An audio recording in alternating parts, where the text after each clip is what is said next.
இந்த சூழல்ல இந்த ஜென்சி மீட் எவ்வளவு முக்கியமா திமுகவுக்கு இருக்குது, திராவிட இயக்கத்துக்கு எவ்வளவு முக்கியமா இருக்கு?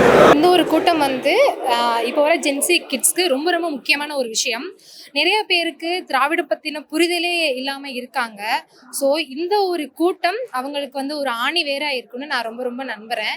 இன்னும் முற்போக்குங்கிற பெயர்ல நடக்கிற விஷயங்களை இந்த கூட்டத்தின் மூலமா அதை விளக்குவாங்கன்னு நான் நம்புறேன். திராவிட இயக்கங்களுடைய கொள்கையை வந்துட்டு இன்னைக்கு இருக்கக்கூடிய திரைக்கவர்ச்சி வந்து வீழ்ச்சின்னு பார்க்க முடியாது இன்னைக்கு காலகட்டத்தில். திரையில் இப்போ நம்ம பார்க்குற நிறைய சினிமாக்களில் வந்து திராவிடம் பற்றியும் தலித் அரசியலும் பேசினாலும் நிறைய இடங்கள்ல கண்மூடியவே அது கீழே தவழ்றதை நம்மளால பார்க்க முடியுது. நான் உதாரணங்களுக்கு வந்து மாட்டுக்கறியை பற்றி புரட்சி பேசுகிறவங்க யாருமே பன்னிக்கறியை பற்றி புரட்சி பேசுறது கிடையாது.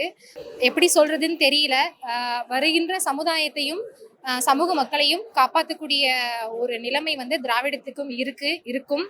தீ பரவட்டும். கொள்கையை விட வெறும் கட்டவுட் மட்டுமே வச்சு ஒருத்தர் வந்து ஜெயிச்சிருக்கிறாரு. கொள்கையும் பேசல, எதுவுமே பேசல. இப்படி இருக்க சூழல் வந்து இன்னைக்கு இருக்க இளைஞர்கள் வந்துட்டு கொள்கையை நோக்கி போகாம வெறும் வந்துட்டு கவர்ச்சியை நம்பி போறதை எப்படி எடுத்துக்கிறீங்க? இவருடைய அரசியல் அபாயம் எப்படி இருக்கு? இன்னும் நிறைய இளைஞர்களுக்கு வந்து தன்னுடைய கட்சி கொள்கைகளே தெரியாம தான் அந்த கட்சிக்கு வந்து ஓட்டு போட்டிருக்காங்க. நம்ம உதாரணத்துக்கு யாராவது ஒரு ஆளை போயிட்டு அந்த கட்சியோட கொள்கை என்னன்னு சொன்னா கூட கேட்டா கூட அவங்களுக்கு அதுக்கான பதிலும் கிடையாது, அதோட புரிதலும் கிடையாது. வெறும் ஒரு பாட்டோட கவர்ச்சிக்காக நீங்களாம் பின்னாடி போயிருக்கீங்க அப்படின்னு நினைக்கும் பொழுது அது ரொம்ப வேதனை தக்கதா இருக்கு. ஏன்னா வளர்கின்ற சமுதாயம் வந்து இதெல்லாம் உதறி தள்ளிட்டு ஒரு திரைப்பட கவர்ச்சிக்காக போகும்னு நினைக்கும் போது ரொம்ப கவலைக்கிடமா இருக்கு. இன்னும் நம்ம வந்து ப்ராப்பர் எஜுகேஷன் கிடைச்சா நல்லா இருக்கும், எல்லா புரிதலும் கிடைச்சா நல்லா இருக்கும்னு நினைச்சிட்டு இருக்க நம்மளுக்கு தான் அது ரொம்ப முட்டாள்தனமா இருக்கு. ஸோ வருகின்ற காலகட்டங்கள்ல நிறைய இளைஞர்கள் வந்து நிறைய அரசியல் படுத்தப்படணும், இன்னும் நிறைய விஷயங்கள் தெரிஞ்சுக்கணும். அதுக்கு இந்த மீட்டப் நல்லா இருக்குன்னு நம்புறேன். சந்திக்கலாம் வாங்க ஜென்சி மீட்ன்றது. நாங்கள் இப்போ வந்து ஒரு திராவிட கொள்கையோட, சமத்துவ கொள்கையோட, சமூக நீதியோட, பெண் விடுதலையோட ஒரு நல்ல கொள்கைன்ற நம்ம காட்டணும்.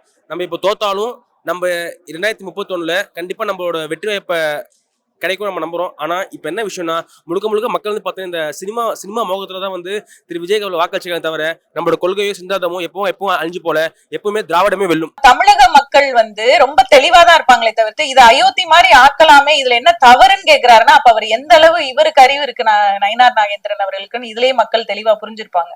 அப்ப நீங்க என்ன சொல்ல வரீங்க? நேரடியா நாங்க அப்படிதான் பண்ணுவோம், நாங்க பிஜேபியை உள்ள நுழைக்கிறதுக்கு RSS மூலமா எல்லா காரியங்களையும் நாங்க இதெல்லாம் வந்து ஒரு சின்ன விஷயங்கள் அப்படியே குட்டி குட்டியா அரிச்சு அப்படியே பெரிய பூதாகரமா ஆக்கி அதுல ஒரு சந்தோஷப்படுறதுதான் பிஜேபியோட நோக்கம். என்னன்னா தமிழக மக்களுடைய நிம்மதியை கெடுக்கும். அமைதி பூங்காவா இருக்கிறத